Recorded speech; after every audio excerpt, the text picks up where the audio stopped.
네, 안녕하세요.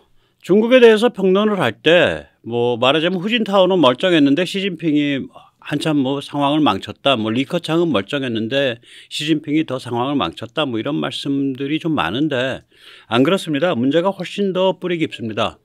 중국은 3,500년 동안 공산주의를 기다려온 나라입니다. 3,500년 동안 준비된 공산국가입니다.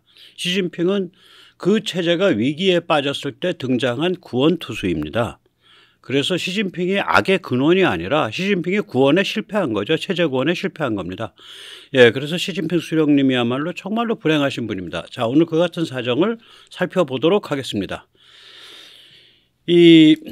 우리가 중국이라는 걸 보면 결국 3,500년 동안 그 순서가 밀 지역, 화북 로에스죠. 황하충청도, 충적토.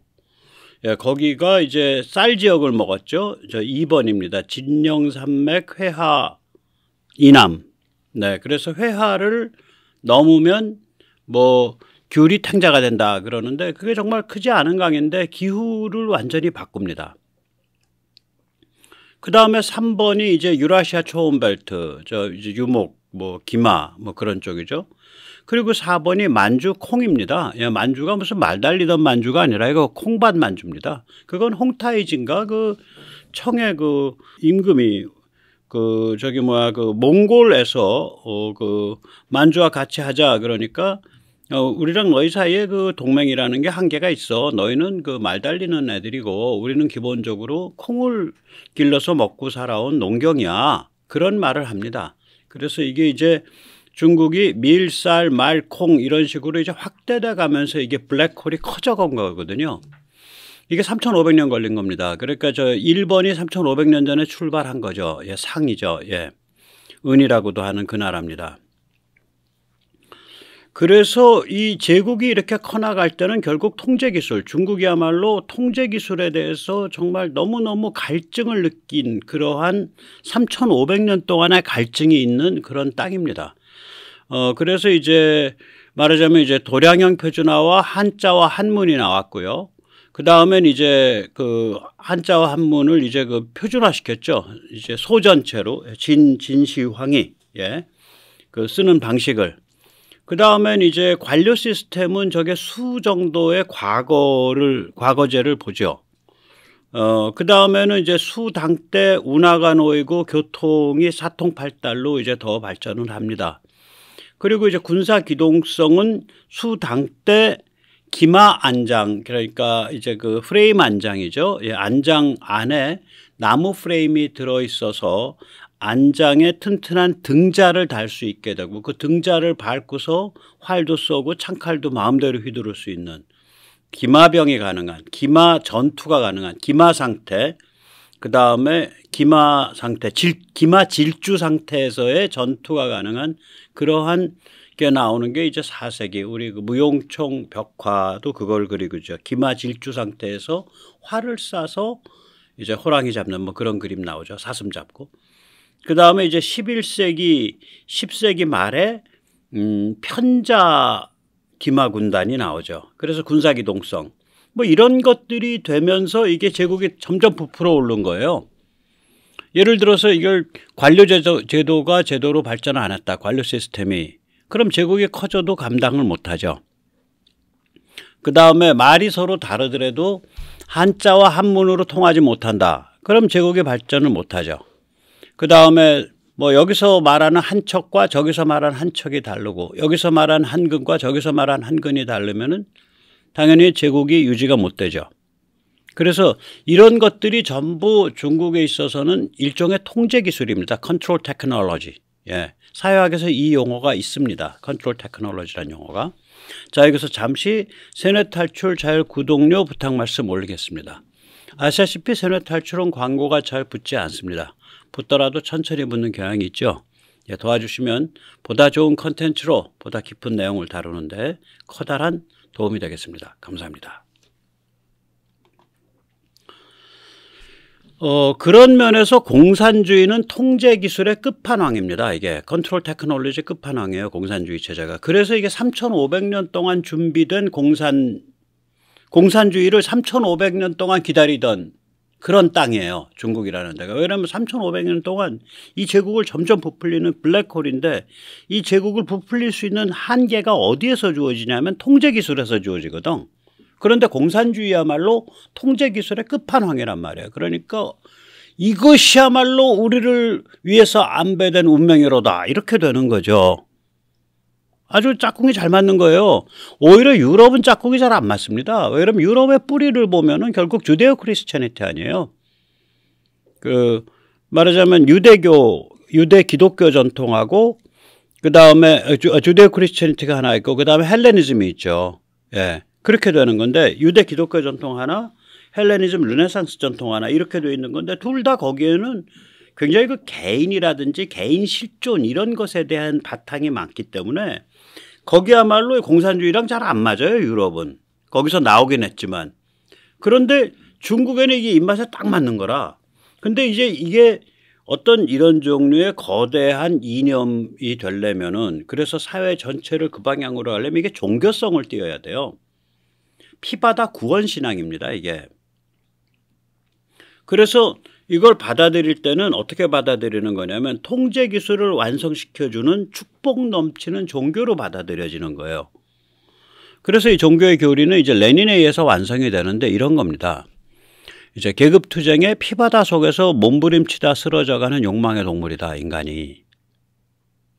그런데 이 동물은 개인 단위에선 존재하지 않는다. 개인 단위는 그건 환상이다.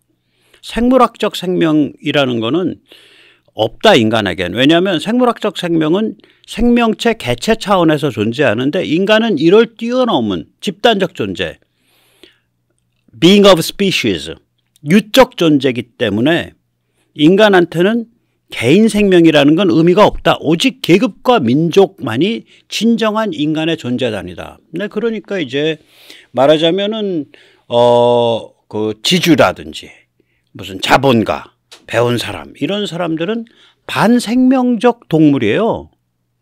나무에다가 그 반생명적 짐승을 묶어놓고서 돌로 애들까지 동원해서 찍어 죽이는 건 친생명적 행위가 되죠. 그러한 숭고한 친생명적 행위이기 때문에 5살, 6살짜리들까지도 손에 돌 쥐어주고 가서 네 아버지 대가리 찍어라. 저건 짐승이야. 반생명적 짐승이야. 그렇게 되는 거예요. 이게 게임이. 그 다음에 이제 당은 계급투쟁 승리와 민족해방을 완성하는 유기적 생명체이며 당이 하나의 생명체로 보는 거죠. 오류를 범하지 않는다. 왜냐? 진실이란 계급투쟁과 민족해방에 유리한 게 진실이다. 참과 거짓이 진실이 아니다. 계급투쟁과 민족해방에 유리한 게 진실인데 당은 항상 계급투쟁과 민족해방을 최상의 최우선 이익으로 삼기 때문에 당은 오류를 범할 수 없는 존재다. Infallibility of the party입니다. 이게 이제 중세 교황에서부터 갖고 온 거예요. 교황 무오류성이 있잖아요. 당의 무오류성이에요. 그래서 그 다음에 군대라는 건 국가의 기관이 아니라 당을 위한 당의 무장 조직이다. 지금 중국 인민해방군은 당의 조직이거든요. 그럼 국가라는 건 뭐냐? 그건 당이 운영하는 정치적 제도, 정치적 기관, 정치적 수단이다. 그러니까 국가 안에 당이 존재하는 게 아니라 당의 재산 목록 1번이 국가, 2번이 군대입니다. 혹은 1번이 군대, 2번이 국가입니다. 군대가 있으면 국가를 장악하니까. 예. 그 다음에 당은 상명하복이다. 당의 의사결정 수뇌부는 혁명의 대의를 함께하는 소수 최상층 엘리트로 구성된다. 이 의사결정 수뇌부를 선출하는 과정은 당내 민주주의로 각급 선거를 당내 선거 과정을 통해서 표를 던져서 선출된다. 그러나 그 의사결정 및 그 집행은 무소불위의 일사불란성을 가진다. 이것이 우리 공산주의자의 민주집중제이다. 즉 여기에서는 권력기관 간의 견제와 균형이 없는 거예요. 우리 같으면 이제 3권 분립을 해놓죠. 사법부, 뭐 입법부, 행정부. 그래서 뭐 좀 이상하지만 뭐 이재명 무슨 그 구속영장도 사법부에서 깡짜 부려가지고 뭐 퇴짜 놓기도 하고, 그 다음에 뭐 입법부를 뭐 종중 성향 사람들이 꽉 들어지고 앉아가지고 사사건건 행정부 뒷다리 잡아 당기고 뭐 그런 거죠. 이제 심각하게 이제 문제가 있고 타락한 케이스지만 아무튼 그런 견제와 균형 장치가 권력 구조 안에서 돌아갈 뿐만이 아니라 사회가 그거 뭐 대통령을 윤석열이 하나 뭘 하나 난 잘 모르겠고 난 그냥 하루하루 벌어서 먹고 살면 돼. 뭐 이런 식으로 말하자면 그게 다원화돼 있단 말이에요. 뭐 동창회다, 개 모임이다, 뭐 동양 친구 모임이다, 뭐 사촌 육촌 간의 모임이다, 뭐 온갖 모임, 온갖 동호회로 다원화돼 있다고요. 이게 이 당의 신고를 안 하고 그런 사조직 함부로 짰다간 골로 갑니다. 공산체제에서는 원래. 예. 그러니까 이런 그 다원화된 어떤 사회의 자연스러운 인간관계도 극도로 제한돼 있고 종교기관도 제한돼 있고 권력을 이루는 권력 과정에서는 선출 맨 위에 사람 뽑아서 앉혀놓는 과정만 지들끼리 투표하지 그 권력 구조 자체는 완전히 민주집중제라는 이름으로 그 내부에는 아무 견제와 균형이 없어요. 그럼 한번 독재로 치닫기 시작하면 표는 5년마다 한 번 던지고 중국 공산당 전국 대표자 대회는 5년에 한 번 표 던지잖아요. 권력은 매 순간 휘둘러지는데 권력 잡은 놈이 매 순간 권력 휘둘러 가지고 그걸 독재로 밀고 가면 5년에 한 번 던지는 표 가지고 그거 견제되겠어요? 안 되죠. 사기죠. 희대의 거짓말이죠. 민주집중제가 아니라 선거를 가장한 탑다운 방식의 당의 장악이고 그 당이 다시 군대와 국가를 장악하고 그 군대와 국가가 다시 인민을 장악하고 그럼 이제 탑에 올라서기만 하면 되잖아. 그러니까 탑을 향해서 하루살이가 불에 덤벼들듯이 무한 권력 투쟁이 벌어지고 한번 탑이 형성되면 그걸 수령님 만세! 우리 시진핑 수령 만세! 하는 그러한 무한한 황제 신권 체제가 들어서는 거예요, 이게. 굉장히 종교적이에요. 이 전체 과정을 보고 있으면 굉장히 종교적입니다. 예. 자, 그래서 이 3,500년 동안 통제 기술을 갈망해 왔거든. 통제 기술의 끝판왕이 뭐냐? 통제 기술의 최종 완성 버전이 뭐냐? 중국 땅에선 그런 갈망이 있었다고요.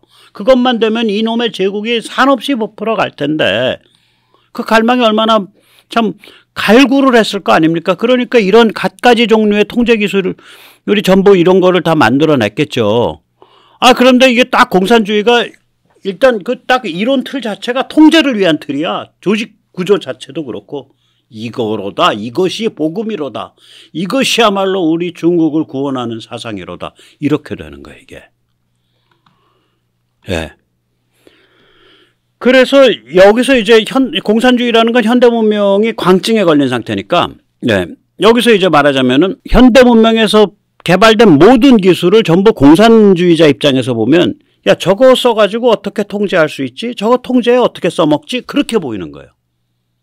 즉, 심지어는 우리는 이거를 개인 미디어, 개인 소통, 개인 관점을 위한 도구로 쓰는데 이거를 공산주의자 입장에서 보면 저거 스마트폰 말이야. 저기다 앱 깔고 못 깔고 하면 저거 사람들이 일거수일투족을 정보가 다 들여다볼 수 있겠는데 완전히 통제 기술로 쓰는 거예요, 이거를.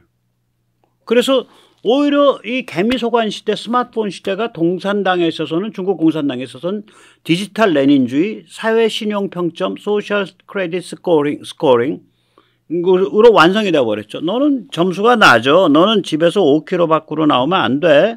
이게 다 전자발제가 되는 거지. 그리고 너는 앞으로 현금 쓰지 마. 현금 받는 데도 없어. 이게 지금 중국 전체가 현금 받는 데가 없어요. 전부 전자지갑 쓰거든. 그러면 사람들이 어디에다 돈 쓰는지가 다 잡히잖아. 그래서 이 공안 통제에 사용되는 비용이 다시 말하자면 감시 통제 세뇌 처벌, 그러니까 세뇌 감시 통제 처벌, 세감 통처 여기에 사용되는 비용이 군사비 지출을 상회해요. 아마도 약 연 3천억 달러 이상 될 겁니다. 군사비 지출이 연 거의 3천억 달러 육박하거든요, 얘들이. 그래서 얘들이 우리 그 자유진영 서방 쪽에서 발전해온 이 기술들을 얼마나 잘 썼을까 한번 상상을 해보자고요. 신문 이거 서방에서 18세기 말에 불터 나왔습니다. 잘 써먹고 있죠. 뭐 신화통신, 인민일보, 철도 19세기에 나왔는데 여기선 철도 탈 때마다 다 신분증 검사하고 그러잖아요. 학령별 교육과정 19세기에 나온 건데 이거 가지고 어렸을 때부터 세뇌하죠. 그래서 핑크 만들죠. 예. MZ세대 핑크. 전보 띠띠띠띠띠띠 이거 가지고 이제 대륙의 끝에서 끝까지 뭐 이런 거 가지고 전보 이메일 뭐 통신 이런 거 가지고 컨트롤하죠. 관료제도 및 표준화 이게 둘이 맞물려 있는 거거든요. 이게 19세기에 완성됩니다. 우리나라에선 저거의 힘을 알고 저거를 철두철미하게 밀어붙인 사람이 박정희 대통령이에요. 전부 기관을 만들게 하고 표준화시키고 제도를 만들게 하고 이런 사람이죠. 저거를 이용해서 국민들을 쫙 주민등록부터 해서 북한 같으면 뭐 주민의 성분이 뭐 23단계인가 26단계로 하죠. 그걸 기요 정보라 그러죠. 그게 북한의 국가 기밀 중에 하나죠. 제가 인척 관계가 어떻게 되고 제가 무슨 문제가 있고 전부 그러니까 말하자면 한 사람을 온갖 방면에서 다 평가하고 다 기록하고 있는 족보예요. 라디오. 예를 들면 이 전체주의 독재자 중에 라디오 연설을 제일 잘한 사람은 히틀러죠. 만약에 뭐 라디오가 없었으면 히틀러는 그렇게 힘을 못 발휘했겠죠. 내연기관 대형 선박 이게 20세기 초입니다. 길지 않아요, 이거. 이걸 가지고 지금 중국이 전 세계 주요 항구 장악하고 그 크레인 장악하고 크레인에 있는 그 저기 시스템 만져가지고 몇 번 컨테이너가 자기 것도 아닌데 몇 번 컨테이너가 어느 항구에서 어느 항구로 떴다. 이걸 데이터를 축적하고 그것에 바탕에 대해서 무슨 물자가 어디서 어디로 움직이고 있다는 거를 추측하겠다는 거 아니에요. 그래서 중국산 그 컨테이너 그거 쓰지 말라는 거 아니야. 컨테이너 크레인. 예. 그 다음에 이제 자동차 가지고 뭐 다 경찰 움직이고 군대 움직이고 이제 관료 움직이고 다 그런 거죠. 예. 전화 마찬가지죠. 흑백 TV. 625라는 숫자를 스탈린이 굉장히 좋아했습니다. 그게 뭐냐면 소련이 그 흑백 TV 기술을 제일 먼저 발전한 나라 중에 하나인데 소련에서 처음에 만든 흑백 TV의 주사선의 숫자입니다. 주사선이라는 건 그 브라운관이 이렇게 있으면 브라운관이 있으면 그 뒤에서 이제 브라운관은 뒤에 이렇게 꼭지점이 있죠. 여기서 이제 그 전자를 이렇게 쏘는 건데 이게 몇 줄 쏘냐 이거지. 이게 한 화면에 625개를 쏜다 이거죠. 예. 저는 거기서 아마 6.25라는 날짜가 우리 스탈린, 존경하는 스탈린 동무에 의해서 낙점되지 않았나 그런 이상한 상상을 해봅니다. 항공도 마찬가지고요. 칼라 TV 캠코더 저장 장치 저런 거 가지고 전부 감시하는 데 쓰는 거죠. 저건 20세기 말이고요. 이제 유선 인터넷, 인터넷 WWW가 국제 표준으로 나온 건 1994년이지만 실제로 이제 유선 인터넷으로 대대적으로 보급된 거는 한 2000년 경이란 말이에요.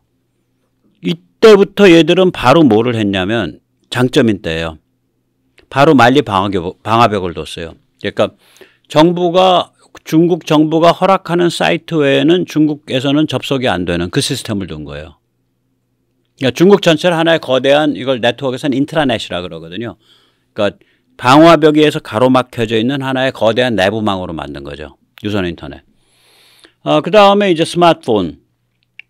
이거 가지고 이제 모든 사람이 일거수일투족 다 이제 들여다보겠다는 거지. 그 다음에 이제 안면인식 디지털 흔적. 이거 가지고 너가 어떻게 움직이는지 다 족보캐겠다 이거지. 전자지갑.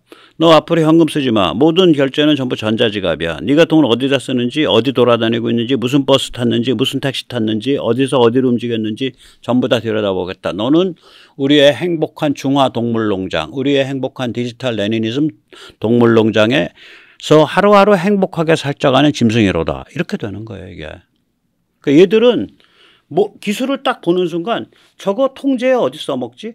저걸 어떻게 하면 통제했을 수 있지? 아니, 자기 집 손자, 손녀, 자기 집 손녀, 자기 딸의 발을 5살 때 부러뜨려가지고 이 다음에 저기 그 여러 가지 그 잠자리라든지 이런 데서 저기 어떤 성능을 발휘하라고 그래가지고 발을 꽁꽁 묶어가지고 통제시킨 여자라 불리는 상품을 만들어서 파는 자들이잖아.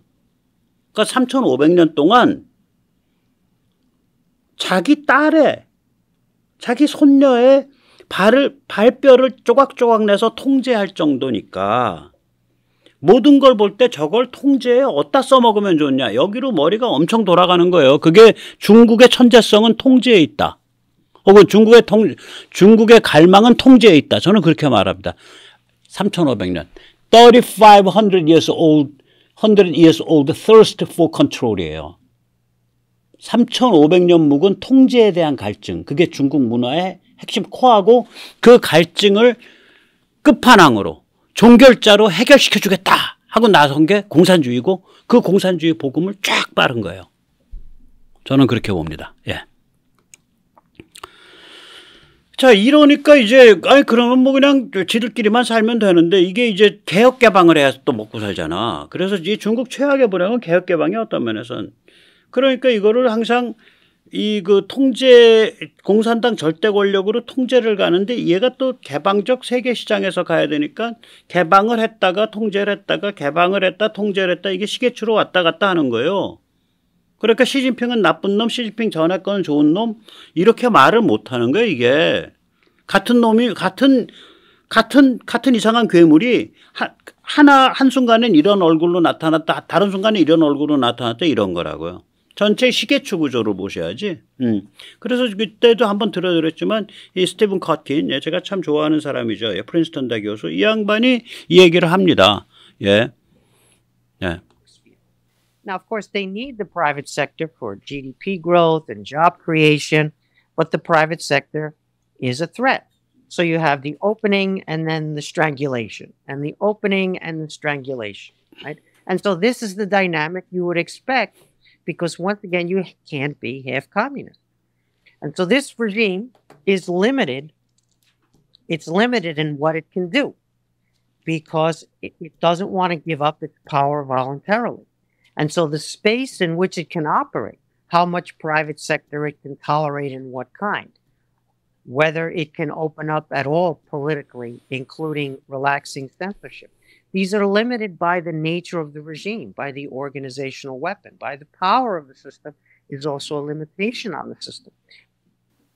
그래서 만약에 주계장막을 계속 유지할 수 있다면 개혁개방하지 않고 이런 현대적 기술을 다 흡수해가지고 이런 폐쇄 체제 계속 유지할 수만 있다면 중화제국은 천년 만년 유지될 수 있죠. 또 실제로 그런 것을 1대1로를 통해서 중국이 팔죠. 자기들이 발전시킨 통신 혹은 통신장치 혹은 감청장치, 도청장치, 감시장치 그러한 컴퓨팅 시스템 그 다음에 그것을 운영하는 노하우 이런 것들을 베네수엘라라든지 솔로몬 아일랜드라든지 북한이라든지 파키스탄이라든지 미얀마라든지 이런 데다가 파는 거죠. 이게 중국의 가장 중요한 수출 항목입니다. 아주 흉악한 짓 하고 있는 거예요. 예. 자. 이게 근데 이 개혁개방이라는 게 실은 1920년대 소련의 그 혁명 직후에 소련이 17년에 혁명이 나가지고 한 22년경까지 내전을 하죠. 그러고 나서 이제 그 나라가 거덜나 있으니까 이걸 바로 이제 그 사회주의 정책을 못 취하고 시장도 좀 돌아가게 내버려두고 좀 그래요. 그걸 이제 신경제 정책, New Economic Policy 그래가지고 NEP라고 부릅니다.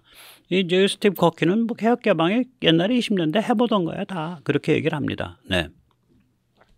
They can open up the economy. They can do economic liberalization. The Soviets did this, by the way, under Lenin in the early 1920s, where they actually strengthened the communist monopoly in the 20s. And yet they opened up the economy to allow legal private markets and market behavior. This was called the New Economic Policy or the NEP. There was never a political NEP. They didn't open up the political system. In fact, as I said, they tightened the political system. And they experimented with the market economy for a time, but they were communist.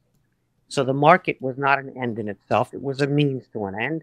Once the country wasn't starving anymore, as it was when they launched the new economic policy in 1921, once the things had stabilized economically, you had Stalin eliminate markets and private property once again. Because for Marxists, the base can't be capitalist, and then the political structure or the superstructure can't be communist and survive, because the base, the socioeconomic relations, right, the means of production, who controls them, is determinative for Marxists. Now you have Deng Xiaoping and the Chinese communists as well. It's a version of the new economic policy. There still is a communist monopoly, no political net to speak of. Sure, eventually you get some village elections. They're gone now for the obvious reason that they threaten the communist monopoly. 네. 이거 중요한 말이죠. 뭐냐면은 이 공산당 체제는, 공산당 권력은 개혁 개방을 하더라도 절대로 이 민주화나 혹은 자유화하지 않는다. 그거 절대로 그 길 안 간다. 그러니까 이거는 다시 말하자면 미국과 서방의 타락 글로벌리스트들은 뭐라고 생각을 했냐면요.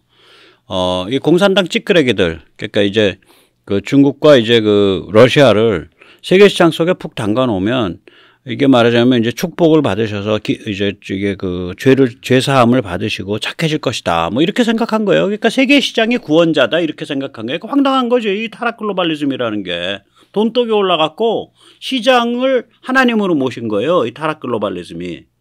그 돈 벌자. 그게 선이고 그게 구원이로다. 아, 그게 21세기의 예수다 이거지. 쉽게 얘기하면. 근데 시장 속에 담가 놓으니까 얘들이 착해지는 게 아니라 이상한 변형 상태로 이제 꼬이는 거죠. 러시아는 러시아대로 이상한 석유 마피아로 꼬이고 얘들은 공산당 권력은 나날이 강화되는 디지털 레니니즘 동물농장으로 가는데 동시에 수출 경제로는 어마무시하게 커지고 뭐 이런 이상한 일이 벌어진 거지 이게 한 5, 6년 동안. 근데 우리는 미국의 월가나 미국의 기업들이 이런 타락 글로벌리즘으로 가기 전에 지정학적으로 먼저 맞잖아요. 미중 화해에 의해서 1970년부터. 그러니까 타락 글로벌리즘으로 이 월가가 확 돈 게 1989년경쯤 되는데 80년, 89년 뭐 중간 잡으면 한 85, 6년, 89년 본다면 우리는 20년 전에 1970년부터 그거에 싸대기를 맞기 시작을 하죠. 이건 타락 글로벌리즘과 상관없이 미국이 베트남에서 깨지고 나서 닉슨 독트린 69년 나오고 이러면서 우리는 맞기 시작하는 거예요. 그동안 미국과의 안보나 이런 게. 그래가지고 10년 맞지. 나중에는 뭐 대통령까지 숨지고 뭐 그 땅콩 농장 출신 양아치 같은 인간이 대통령 돼가지고 우리 대통령 숨지고 난리가 나죠. 그래도 또 미국이 80년대 또 8년은 또 괜찮은 대통령을 뽑았잖아. 훌륭한 대통령을. 레이간을. 그때 숨 좀 돌렸지. 그게 이제 전두환 대통령이나 누가 노태우 대통령의 인생 대운이죠. 미국 쪽 사이드에서 레이간 같은 인물이 나왔다는 게. 안 그랬으면 전두환 노태우 그 양반들 뭐 형장의 이슬로 사라졌어. 일찌감치. 예. 제가 보기엔 그래요. 예. 그래서 이제 그런 경제를 안정화시키고 나라 꼴을 한번 확 뒤바꿔 놓고 그 두 양반이 그다음 위대한 타협을 한 거잖아요. 위대한 후퇴를 했죠. 그 타협이 위대하지도 않고 뭐 그 후퇴가 위대하지도 않다 그래가지고 거기다가 똥칠하고서 거기다가 그 무슨 두들겨 패서 흉갓집 만든 게 그게 YS죠. 예, 그런 거죠. 뭐 아유 나 그 양반 참